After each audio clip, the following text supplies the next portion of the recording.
How different do you think Kobe's legacy would have been had he been traded? Because I think the thing that's so fascinating is that he played 20 years with the same team. Right. I think it would have been a little bit different just because, I mean, I don't know where he demanded a trade to. Seemed like he wanted to go to Chicago.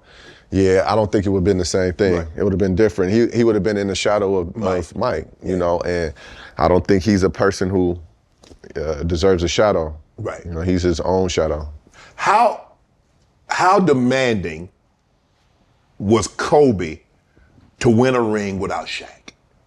I think he that's something that it drove him fucking sleepless nights. Right. I could probably say that. He wanted to prove that, you know, he was who he thought he was. Lamar Odom said that had you played against the Celtics, y'all would have beat them. I would like to agree with him with that. So when you lose, cause I mean that was the series, and that you guys had they had that big lead. I think it was game 3. We was up 22. Yeah. Yeah, and then they came back. And I remember the thing that I remember Ray Allen just getting to the can and just reverse layup. Oh my God, that took all the momentum out of Staples. At the time. So from that point on, they just that gave them the utmost confidence, and you know they took the series after that. But how does a young player gain the respect of the veteran players in the locker room? The work ethic, the things that you do every single day to prepare for your opportunity. Like, I broke my foot earlier in that season, and Kobe would meet me there at the gym. You know, he wouldn't beat me there, he would meet me there, you know, going through my thing, doing my shit. So like, seeing that time after time after time after time, you know, he understood that my mission was the same as his mission. You know, I'm a winner just like how he wants to, or how he is. And, you know, when you see things or people that are like-minded, you gravitate towards those things. And, you know, we are like-minded people. Right. Did he ever say anything vocally, verbally about, man, look, bro, I got to get that championship. Man, Shaq when we went to Miami, got him a chip, and he done got one without me, and he up there, you know, he done writing diss tracks, he talking ish.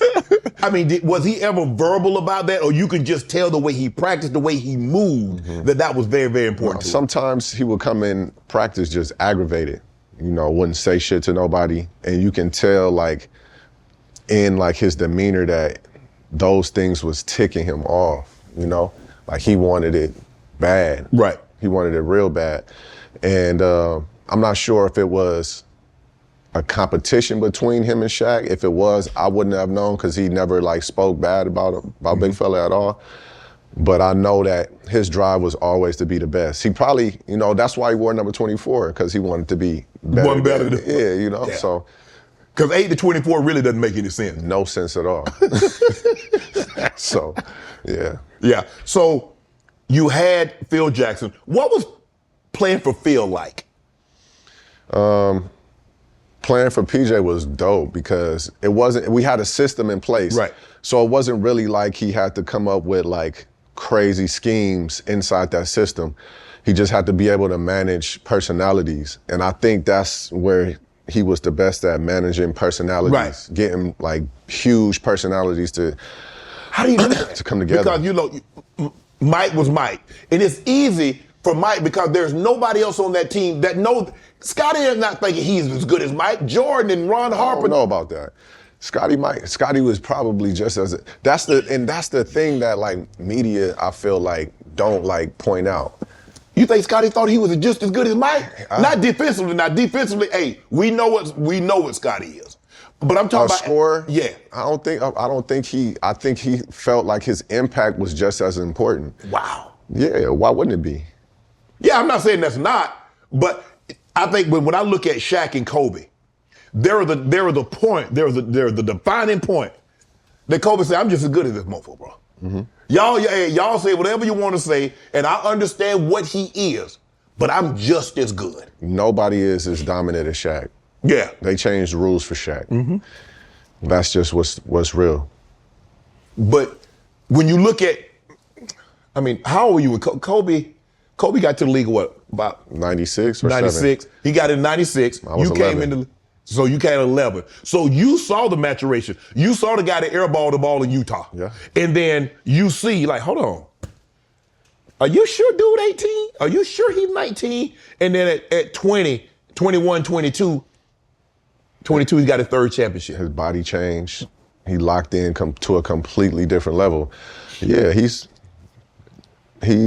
after, I guess, to me, he's the best player ever. Wow. Yeah, he is. You got Kobe over Mike? That's just my favorite player. Right.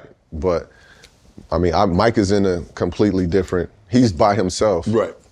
But if I had to say, Kobe is the best player ever.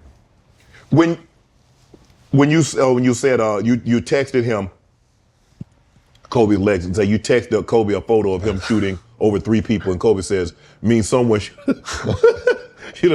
have an easy putback if I miss." Yeah, he meant that. Like he laughed, but he was dead ass serious. Right. Because again, like you said, those teams that he was on, he probably felt that, you know, they could get the putbacks. Right.